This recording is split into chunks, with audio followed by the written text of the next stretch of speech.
नमस्कार, बहुत स्वागत है आप सभी का। मैं हूं आपके साथ चेतन पाठक। आप देख रहे हैं एनएमएफ न्यूज का खास कार्यक्रम ग्लोबल चश्मा। मेरे साथ दो बेहद खास मेहमान जुड़े हुए हैं और चर्चा होने वाली है बांग्लादेश को लेकर। बांग्लादेश में जिस तरीके से आप कट्टरपंथियों का राज कायम होता चला जा रहा है, वहां पर हिंदुओं को प्रताड़ित किया जा रहा है। मेरे साथ इस पूरी चर्चा में जेके बंसल साहब जुड़े हैं, डिफेंस एक्सपर्ट, और इसी के साथ विदेश मामलों के जानकार संजीव श्रीवास्तव जी। बहुत बहुत स्वागत है आप दोनों का। संजीव जी, आपसे शुरुआत करेंगे। बांग्लादेश के जो हालात इस वक्त बने हुए हैं और लगातार वहां से जो खबरें आ रही हैं बेहद डरावनी है, बेहद खौफनाक तस्वीरें भी आ रही हैं। सर, क्या कुछ अब आगे वहां पर हो सकता है और भारत सरकार क्या कुछ इसमें एक्शन ले सकती है?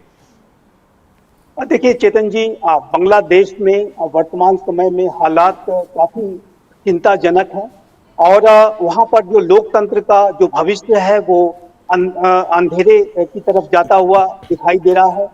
बांग्लादेश में जो रेडिकल इस्लामिस्ट, जिहादी, आतंक परस्त, अतिवादी जो ताकतें हैं, जो कट्टरपंथी हैं, वो लगातार अपना दबदबा बढ़ाते जा रहे हैं और वो बांग्लादेश की जो हाल के समय तक की जो सत्ताधारी पार्टी अवामी लीग के समर्थकों को तो टारगेट कर ही रहे हैं, साथ ही साथ वहाँ के जो हिंदू अल्पसंख्यकों को बड़े तरीके से वो प्रताड़ित करने का कार्य कर रहे हैं और हिंदू मंदिर वेंडलाइज किए जा रहे हैं, अपवित्र किए जा रहे हैं। और अब तो ये जो बांग्लादेश की जो अंतरिम सरकार है उसका जो वास्तविक चेहरा भी अब सामने आने लगा है। और ये जो सरकार है, अंतरिम सरकार, जाहिर है कि ये निर्वाचित सरकार नहीं है और इसके जो मुखिया है मोहम्मद यूनुस, यद्यपि कि इनको शांति का नोबेल पुरस्कार भी मिला हुआ है, लेकिन जो सरकार वर्तमान समय में कार्य कर रही है, जाहिर है कि कट्टरपंथियों के दबाव में आकर के अनेकों उन्होंने जो एक्शंस लिए हैं, उससे जो मोहम्मद यूनुस का जो शांति का जो मुखौटा है वो अब उतरता जा रहा है, वो उनका जो वास्तविक चरित्र जो है एक्सपोज होता जा रहा है। और अभी हमने ये देखा है चेतन जी कि बांग्लादेश में जो जमाते इस्लामी बांग्लादेश है और उससे जुड़ा हुआ एक छात्र संगठन इस्लामी छात्र शिविर, जिसके के द्वारा हाल के समय का जो हिंसा, उपद्रव और सारा जो वहां पर, या कहें जिसके इशारे पर तख्ता पलट भी हुआ, जो तख्ता पलट हुआ, उसके ऊपर लगा हुआ बैन ये सरकार ने हटा लिया। और एक अल अंसार बांग्ला टीम नामक एक आतंकी संगठन जो कि अल कायदा से संबंधित रहा, उसके मुखिया जसीमुद्दीन रहमानी को जेल से रिहा कर दिया। और वहीं दूसरी तरफ शेख हसीना का डिप्लोमेटिक पासपोर्ट रद्द कर दिया और अब हमारे जो इस्कॉन जो मंदिर के महंत, जो मुख्य चीफ प्रीस्ट हैं, उनको एक बेबुनियाद आरोपों के तहत गिरफ्तार कर लिया गया है। तो इससे ये पता चलता है कि ये जो सरकार है वो पक्षपातपूर्ण तरीके से कार्य कर रही है।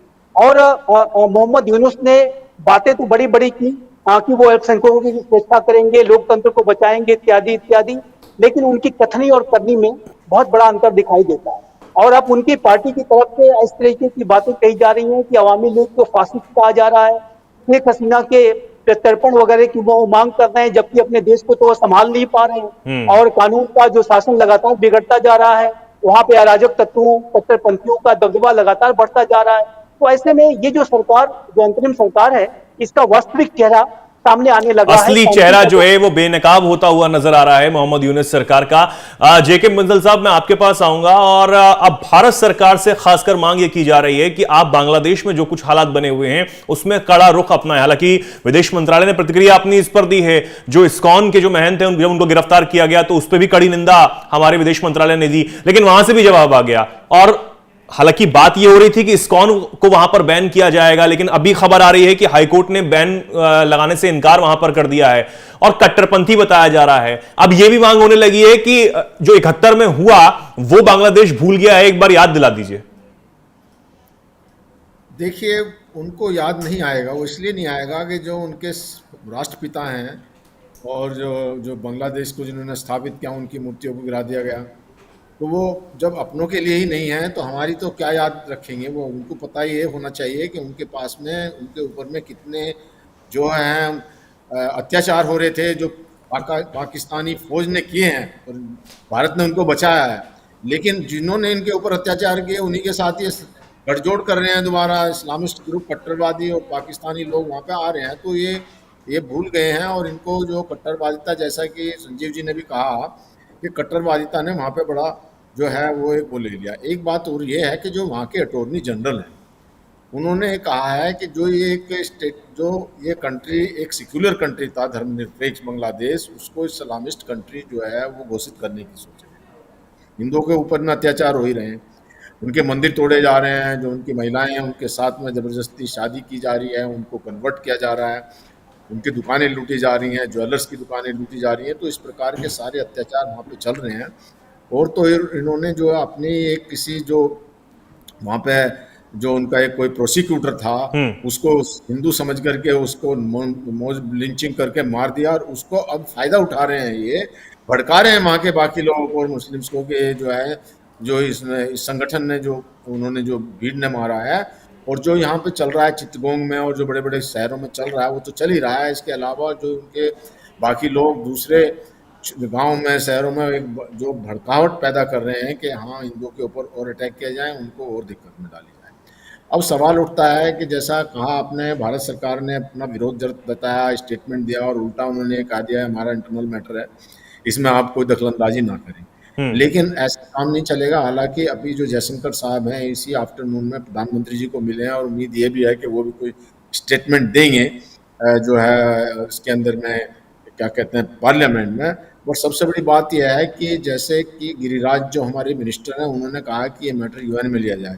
यूएन से भी ज़्यादा जो एक बहुत बड़ी बात यह है कि ट्रंप ने काफ़ी इनकी वो कंडम किया था। तो ट्रंप की अब सरकार आने वाली है, और ये तो ट्रंप के जो अमेरिका के इशारे पे सब कुछ होता है, अमेरिका की सपोर्ट खत्म हो गई तो यूनिस तो एक दिन में घुटनों पे आ जाएगा, वो तो कोलैप्स हो जाएगा। तो ट्रंप की वहाँ पर जो हमारी एक लॉबिंग करनी पड़ेगी, जो है लॉबिंग को करने के बाद में दोबारा जो है अमेरिका को एक ऐसा कड़ा संदेश को दिलाना पड़ेगा, तब जा कर के उसमें वो होगी। एक जो सिंगर है जो मैरी मिलन, उसने भी जो ये कंडम किया है जो हिंदुओं के ऊपर में अटैक, तो जो हिंदुओं के ऊपर अटैक हो रहे हैं उनको कंडम हो रहा है, इंटरनेशनल प्रेस को बनाना जरूरी है, और जरूरत पड़े तो इनको अपनी औकात दिखानी पड़ेगी। बहुत सारी चीज़ों पर जो है अभी भी बांग्लादेश। कैसे देखते हैं, भारत सरकार कोई कड़ा रुख अख्तियार करेगी इस मामले में, क्योंकि यही मांग की जा रही है जी? भारत सरकार कुछ कड़ा रुख आने वाले दिनों में अख्तियार करेगी, क्योंकि वहां पर हमले नहीं रुक रहे हैं और विश्वास तो नहीं किया जा सकता वहां की अंतरिम सरकार पर जो कनपट्टी पर बंदूक रख के वहां पर सत्ता में आई हो।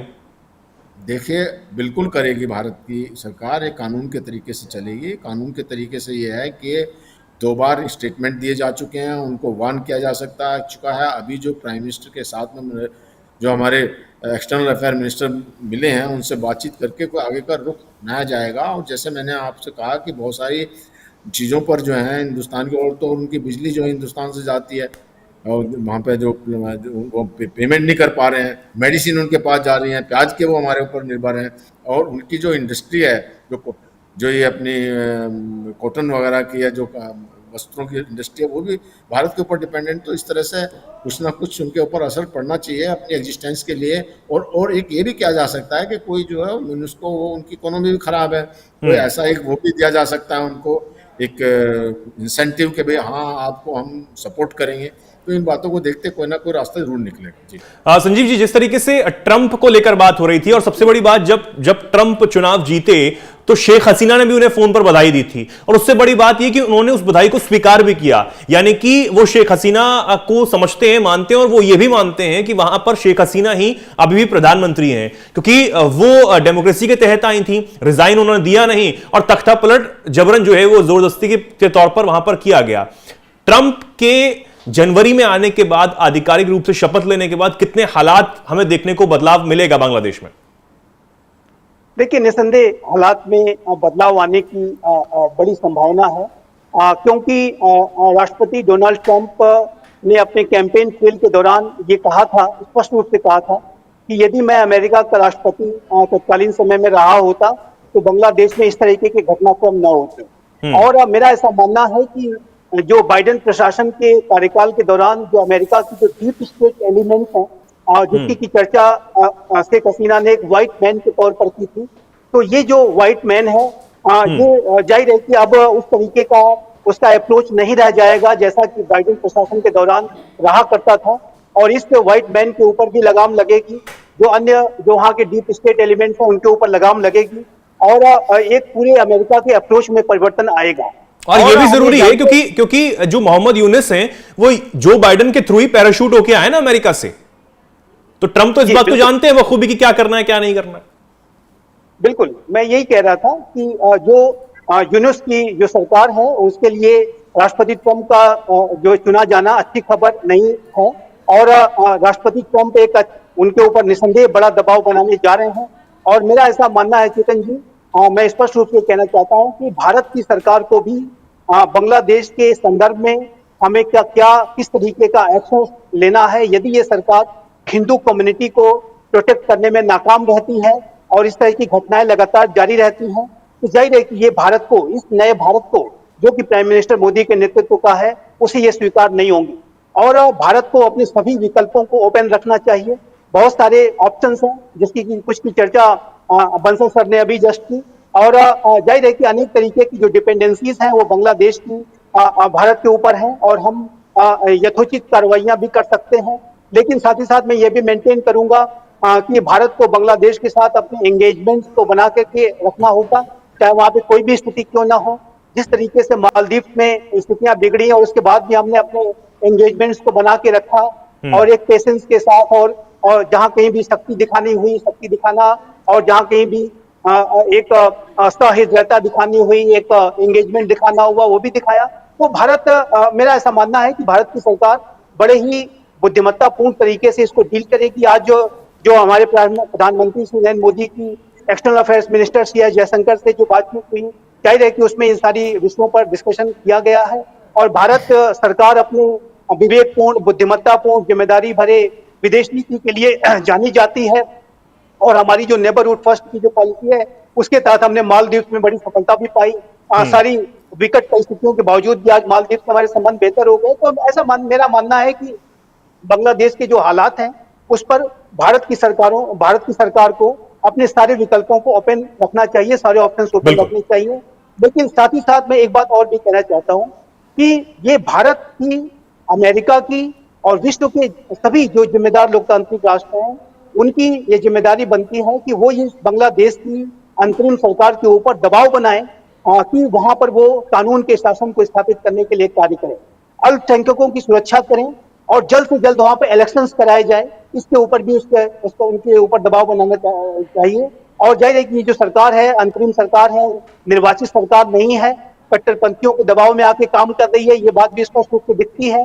तो ऐसे में सभी विश्व के जो जिम्मेदार लोकतांत्रिक राष्ट्रों को बांग्लादेश के ऊपर एक दबाव बनाने की आवश्यकता है। और ये दबाव कैसे बनाया जा सकता है, या बातचीत से, सलाह दे करके या एक्शंस लेकर के, इसके बारे में भारत को भी, अमेरिका को भी, जिसकी की उम्मीद हम ट्रंप प्रशासन से कर सकते हैं, और अन्य राष्ट्रों को भी, ताकि ये जो अंतरिम सरकार है वो अपनी जिम्मेदारियों को ठीक तरीके से निभाए, पक्षपातपूर्ण व्यवहार न करे और कानून का शासन स्थापित करे और विशेष रूप से हिंदू कम्युनिटी की रक्षा करे।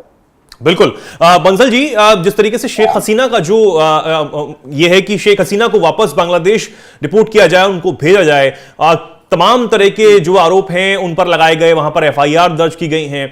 अब इस धार्मिक उन्माद के बीच जो बांग्लादेश मांग कर रहा है कि शेख हसीना को भारत किसी भी रूप में यहां पर सौंपे, अगर शेख हसीना को भेजा जाएगा तो क्या हाल होगा, यह हम सबको दिखाई दे रहा है। तो इस हाल में वो मांग जो हो रही है वो कितनी जायज है, और जो संधि है भारत के साथ, क्या भारत उसे मानेगा नहीं मानेगा, उस लिहाज से अब आगे क्या हो सकता है? देखिए, उनके लिए सेफ होने का कोई मतलब ही नहीं है। वो अनसेफ थी तभी तो वहां से आई उस समय, और अभी हालात और भी खराब है, वहाँ कोई लॉ एंड ऑर्डर नहीं है। अभी जो कहा जा रहा है, यूनुस जी वो कोई इलेक्टेड तो है नहीं, वो तो ऐसे ही आके वहाँ हो गए ना, उन्हें कोई एक्सपीरियंस है, कोई एडमिनिस्ट्रेशन का नहीं है किसी तरह, वो तो कठपुतली हैं वहाँ पे कट्टरपंथियों की और जो स्टूडेंट्स की। तो वो मेरे को एक बात ये भी लगता है कि वो चाहते हुए भी कोई वहाँ पे सुधार नहीं ला सकते। ये जब तक आदमी के अपना कोई क्वालिटी ना हो, उनको एक्सपीरियंस ना हो, उनके अंदर शक्ति ना हो, तो वो कुछ नहीं कर सकते। या तो वो सारा एडमिनिस्ट्रेशन सौंपे फौज को, क्योंकि जिस तरह से उन्माद हो रहा है वहाँ, और कोई ना कोई बात लेकर के वहाँ प्रदर्शन हो जाते हैं। और ये तो हिंदुओं के साथ तो हो ही रहे हैं, वहाँ पे उनके भी अपने आंतरिक मामले हैं जिनको कोई संभालने के लिए तैयार नहीं है। और जो जैसे कि ये शेख हसीना की जो खालिदा जिया की जो पार्टी है, वो कह रही है इलेक्शन जल्दी हो, तो वहाँ बहुत एक अफरा तफरी का माहौल है। इनमें ये चीज़ हो सकती है। जहाँ तक रही हिंदुस्तान की बात, हिंदुस्तान तो कोई वैसे बहुत पहले भी कहा इन्होंने, आज से थोड़ी देर पहले से कहा कि भाई शेख हसीना को सौंपो, तो हिंदुस्तान नहीं सौंपेगा या नहीं देगा उनको।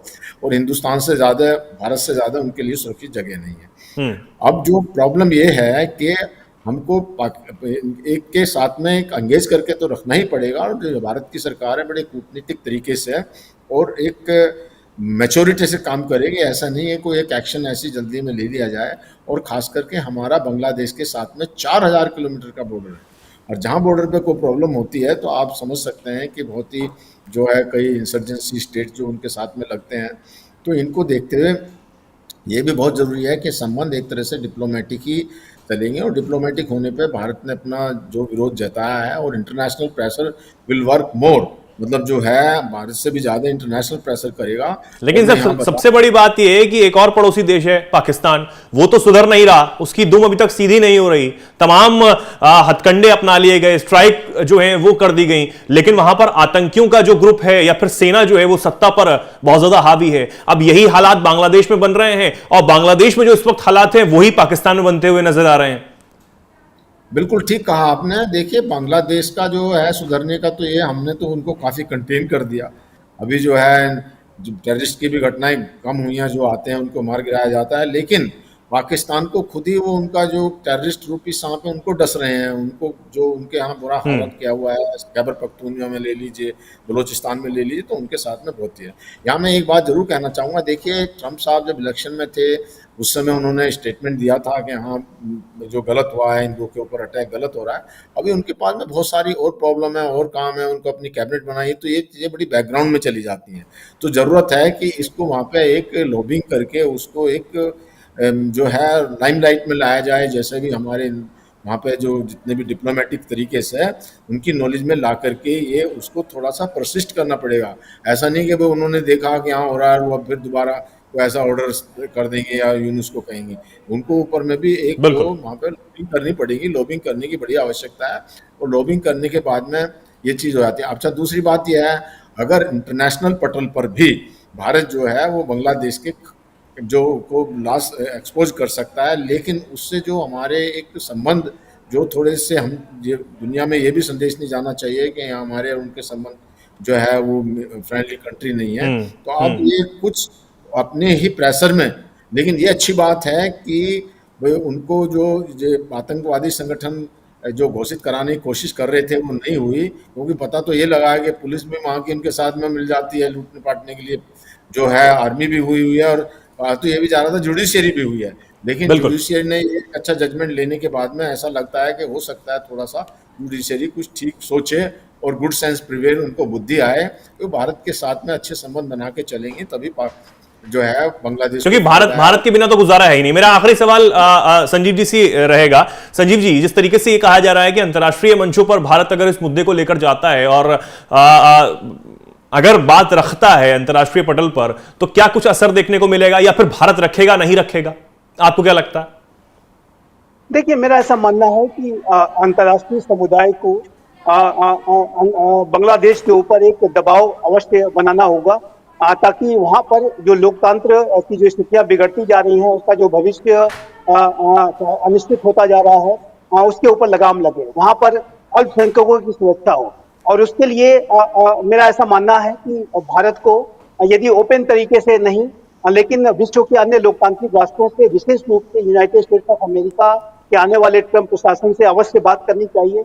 जो एक लॉबिंग की जो आवश्यकता है कि इस पूरे विषय को लेकर के भारत और अमेरिका को साथ मिलकर के कार्य करना चाहिए। और मेरा ऐसा मानना है कि यदि ऐसे बड़े लोकतांत्रिक राष्ट्र साथ मिलकर के आते हैं और अंतरिम सरकार के ऊपर एक दबाव बनाने की कोशिश करते हैं, तो जाहिर है कि उसके ऊपर उसका जरूर सकारात्मक असर पड़ेगा, और ये जो अंतरिम सरकार है वो अपना कार्य करने पर, ठीक तरीके से एक्शन लेने पर मजबूर होगी।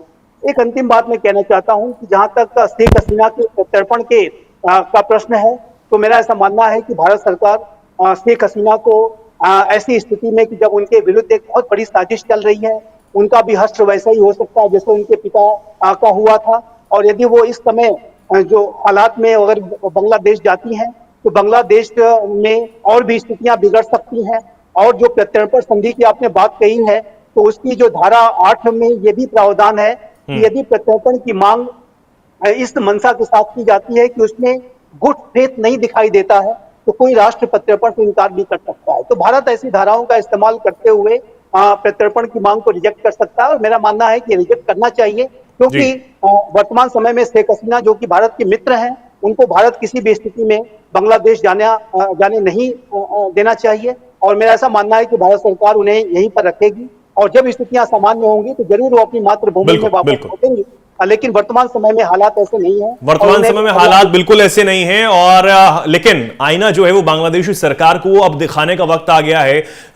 हालांकि मांग बार बार बांग्लादेश के जो अल्पसंख्यक हैं वो भारत सरकार से कर रहे हैं, भारत की तरफ उम्मीद भरी निगाहों से देख रहे हैं कि कुछ बड़ा जो है वो भारत सरकार करे, क्योंकि वहां पर जो हालात है बहुत भयावह हैं, बहुत खौफनाक तस्वीरें लगातार सामने आ रही हैं। हम भी लगातार इस पर कवरेज जो है वो कर रहे हैं, और आप तक हर छोटी से छोटी जो जानकारी है वो पहुंचाने का प्रयास कर रहे हैं। बहुत बहुत धन्यवाद बंसल साहब आपका हमारे साथ जुड़ने के लिए। साथ ही संजीव जी आपका भी बहुत बहुत धन्यवाद इस चर्चा में जुड़ने के लिए, अपना कीमती समय में देने के लिए। हमारे दर्शकों को बहुत बहुत धन्यवाद जो आप हमारे तमाम वीडियोस को पसंद कर रहे हैं, और खबरें आप तक जो पहुंच रही हैं आप उन्हें देखें, और क्या कुछ आपको कहना चाहते हैं कमेंट सेक्शन में आप लिखें, और जो भी बांग्लादेश से नए डेवलपमेंट्स आ रहे हैं या अपडेट आ रहे हैं वो आप तक पहुंचाते रहेंगे। बहुत बहुत धन्यवाद। देखते रहिए NMF न्यूज। नमस्कार।